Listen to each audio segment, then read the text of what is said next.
to another episode of E&F TV's Bridging the Gap. And today I'm delighted to be joined by Hugo Macrae from Oxford Brookes and the Bacchus Society. Hugo, good morning. How are you? I'm doing good, Jason. How are you? I'm good, really good for a Friday. And what a magnificent backdrop that is. It looks like you're in the Caribbean or something like that with all the foliage. In the midst of the jungles of London, you can say. Yeah, I was surprised. I just, see so much greenery and you said you're in London. I was absolutely shocked. This is from a northerner, by the way. It's a rare sighting. I have a nice background in London, so yeah, quite nice to have this. I think you just pitched up in a tent in Hyde Park. Hugo, thank you so much for joining us. And I've been looking forward to this because obviously you and I know each other from your work with Bacchus Society and from my guest lecturing at Oxford Brookes. So I can't wait to find out a little bit about you this morning. Tell us a little bit about, I suppose, go back in time and tell us about where your love for hospitality began. Yeah, so I guess where my love began was when I was got my first job. I was 16 years old, living in Sammamish, which was in Washington State in the United States. And I got this job through a friend.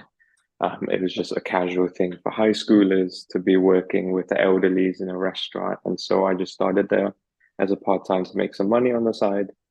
And next thing I know, I love it. I get promoted to host. I do more front office reception. I start getting more involved. And then I wanted to study hospitality as I graduated high school. So I chose to go to Oxford Brookes University. Next thing you know, I've now graduated. I've completed my 4 years with a placement, and I will be continuing to work in the industry by going to Mandarin Oriental Hyde Park this coming September to do their graduate program. Fantastic. So going back to school, did you ever have any kind of hankering over working in hospitality then, or were you quite open-minded at that age as to what you wanted to do at college and at university?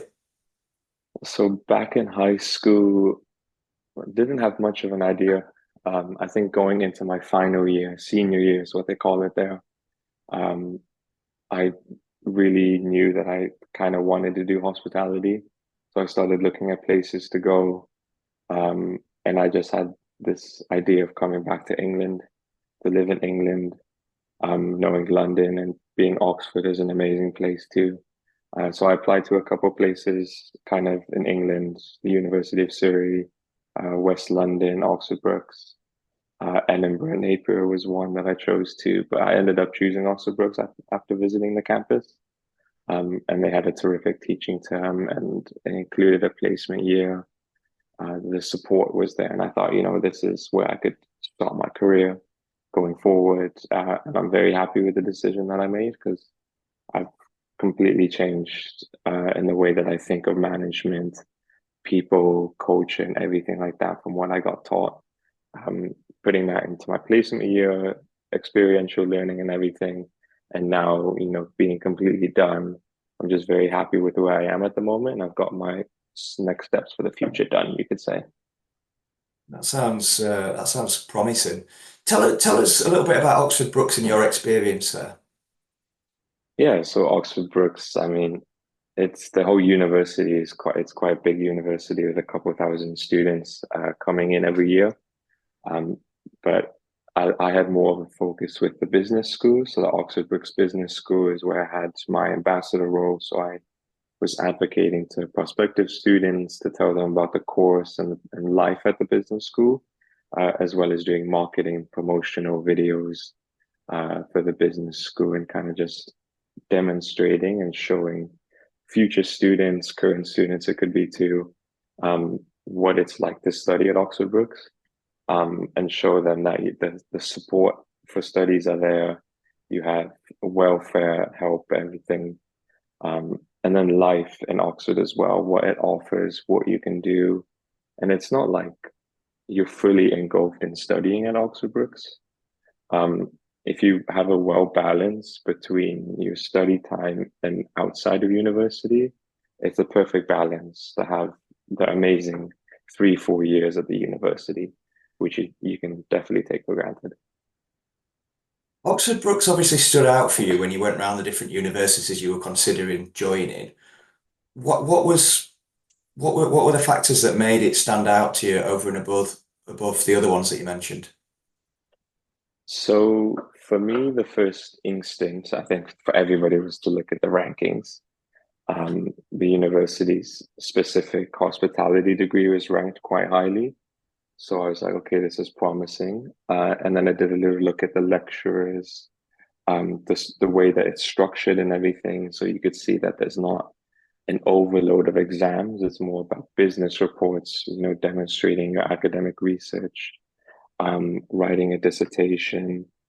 But then it was also more about the placement year that was included and how there was a dedicated team in the business school to help you find a placement and to make sure that it's safe for you to work out. So they have to get it approved before you can sign the contract to say, yes, I'd like to work here.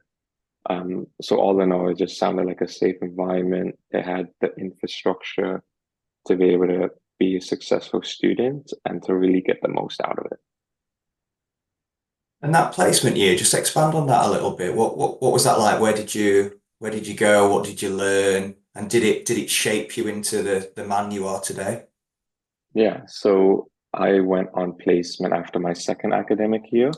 I went to Mandarin Oriental Hyde Park to do an internship role where I did about 6 months in concierge and 6 months in guest experience. So I got two completely different sides of the room division, one being very out in the lobby, attentive to guests and everything, and then behind the scenes, more admin work to do in pre-arrivals, emails, Insta chat, talking to the guests and stuff. But it's really allowed me to take my management learning from the university and put it into actual practical work. So I could kind of see how I could further develop my personal skills and my professional skills. And I would say it's really kind of shaped who I am now, um, just because I've really got to be immersed in the industry itself, not only with just that hotel, but also neighboring hotels that I got to go see and talk to, and all these people that I meet and everything. So it's really changed the way that I perceive the industry, you could say. And going forward, it's kind of like now giving me an idea of how I want to portray myself and what kind of person I'd like to be as a manager. And you're going to carry on working with Mandarin Oriental after the summer, is that right? They've offered you a permanent role? Yeah, that's correct. So I would be doing their graduate program, which is about 18 months long, and it's more rotations around the rooms division. So it's stuff like reception, butler, housekeeping. Um, and that would be more of just a trajectory towards being an assistant manager at the end of the 18 months. So I kind of chose this program because I wasn't certain what area of the hotel I wanted to focus on. So I've always had a keen interest in reception, but then butlers is also a phenomenal thing to do. It's a completely different aspect of working there. But then you also get added benefits such as you get a mentor to kind of talk to it throughout, and you get workshops to do with the general manager, or let it be somebody from the hotel group, director of people and culture or something like that. So it gives you like you're not just there to work, you're there to also learn and develop yourself more. So it sounds like quite a structured program where you'll be going around having a taste of, I suppose, expanding on what you've already done in your interim year, and expanding Yeah. upon that, which is really exciting. I suppose by now you've got some inkling as to how you want your career to progress within Mandarin Oriental. Is that right? Yeah, that's correct. Yeah. So I think at the end of the 18 months, I hope to get a position at the hotel or maybe at their Mayfair property or even outside, to another country like Spain or something. But I know that they have a third hotel opening up in London in the pipelines. So I'd be very interested to be doing possibly the pre-opening come in a couple of years. But that's kind of the direction I'm going, is to stay within the group, but kind of see what else is out there.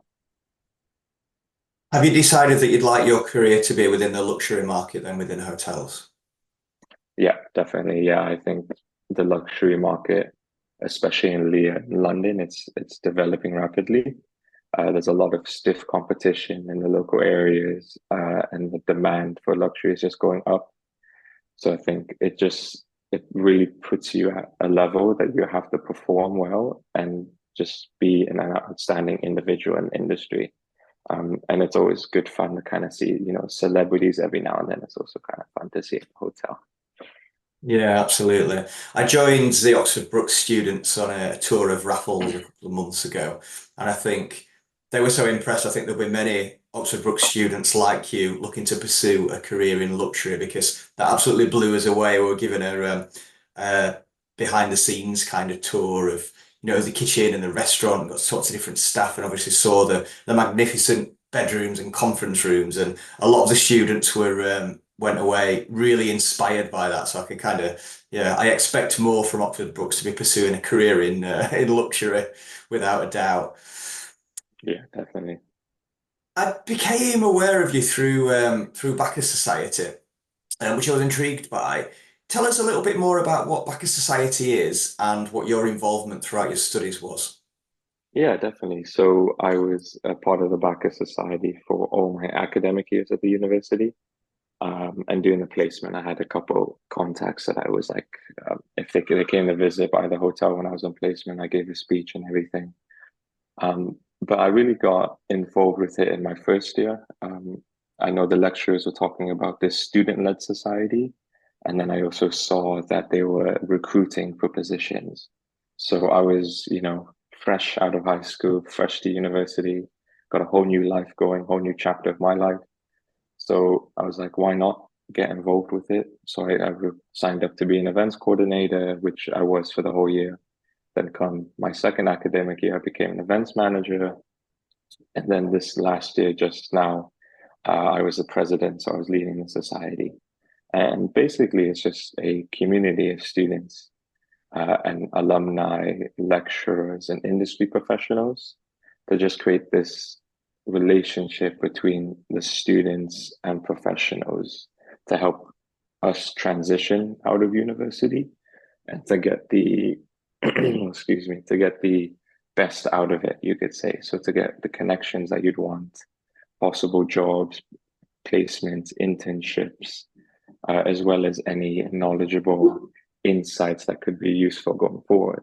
So what we do as students is engage with them and kind of group everybody together to tell first year students, second year, third, fourth, to come to guest talks, to come to field trips. So we're kind of giving more opportunities for students on top of just the core academic studies. How important is it for alumni to be still involved with their previous university and current students at that university, would you say? I find it quite important. I guess you could say now I'm an alumni. So I'm very much looking forward to giving back to the program and to the university to as like a thank you for, all these opportunities where they're inviting alumni to give insights and to show students once you've graduated where you can go. So it's not like it's a dead end once you finish university. There's so many endless opportunities, and especially in hospitality, you could be going as far as Australia to work on a cruise line over there, or go up to, Alaska and you're working in a ski resort up there or something. So it just shows that a progression of alumni and what graduates from the university have gone on to do. And I think with Oxford Brookes, and I know on open days when the lecturers show prospective students what graduates have been up to, we've had one that's gone on and created a company that's specifically vegan, so it's environmentally friendly, and it's one of those ready-made meals that you deliver and you have, your meal for the whole week. Others have gone on to be bank managers. They worked at HSBC, or, the general managers somewhere in Africa or the Middle East. So it's really nice to see where alumni have progressed to, and kind of get an idea of, what opportunities are out there and what you can gain from them. I know you have a lot of alumni come back and do guest lecturing at Oxford Brookes. Um, which is fantastic. Do you say that's important to inspire the students and help them look ahead to what it's possible for them to achieve in the future? Yeah, yeah, definitely. I think it's a nice connection. So not just, having a lecture or something, but having a guest speaker as an alumni, you get more intrigued and you learn more about what's available, and you get to ask them, what kind of career did you have after graduating? Because I think a concerning thing for a lot of people finishing university is what do I do next? So having an alumni come in, you can be like, hey, when I graduated, I took a gap year just to relax, just to look what's out there. Some of them Mm. went straight into hospitality after finishing. It's nice to see and get reconfirmation that no matter what you choose after university, you will be able to be a great person at the end. And for the alumni and guest lecturers, it's obviously quite rewarding. I suppose you'll experience this soon to be giving back to the university as a Yeah, thank you. But whenever I've done guest lectures, I'm always amazed and blown away by how inquisitive the students are. But also, um, the uni lecturers always say to me, it's so much more engaging when people like you come in and talk about your experience in the industry because even though people like Kate, they're from a hospitality background, they still are seen by the students as a lecturer. Whereas if someone comes in from off campus and they talk about, the real world of hospitality and their experiences, that the students they tend to sit up a little bit more in the chair and kind of take notice. And it's a real warts and all kind of experience for them. They're really eager to take all the information in, which is absolutely brilliant. I think the good thing about you, Hugo, is you're obviously the kind of guy that puts the hand up and says yes. So you heard about the Bacchus Society and you saw jobs advertised and you put your hand up and said, yep, I want part of that. How important is that for personal progression, just generally in life, to be the kind of guy that says, yeah, we'll give that a go? I think it's always great to kind of take these opportunities that you get and kind of see where it goes. I mean, of course, I've had my, times that I've just not done that. I've not raised my hand to say yes.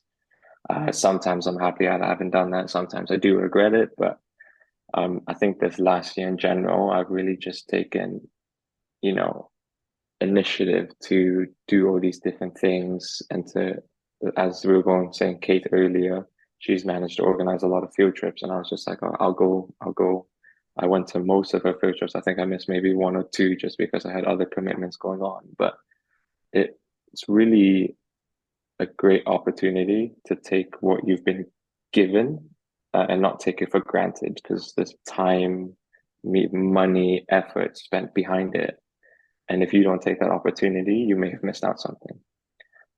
If you take the opportunity, you don't like it, you're like, hey, I know I don't want to do something like this again. You know for the future that you can save your time and be able to focus that time on something else. So I think it's always great to kind of try and say yes. I know as a first year student, it could be intimidating to do that.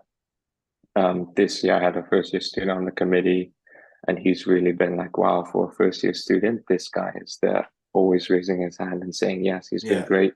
He's always been there for us. He's always been raising his hand to help us for a bake sale or something like that.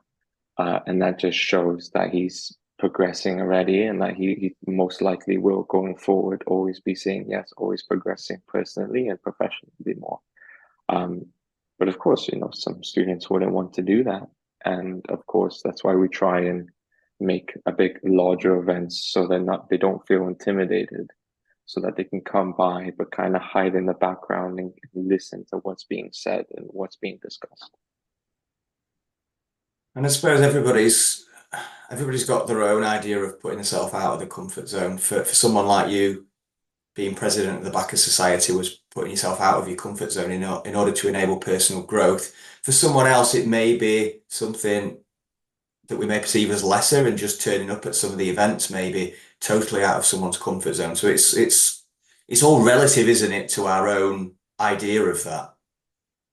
Yeah, yeah, definitely. It's how you perceive it, it's what you want to get out of it, it's what you want to do.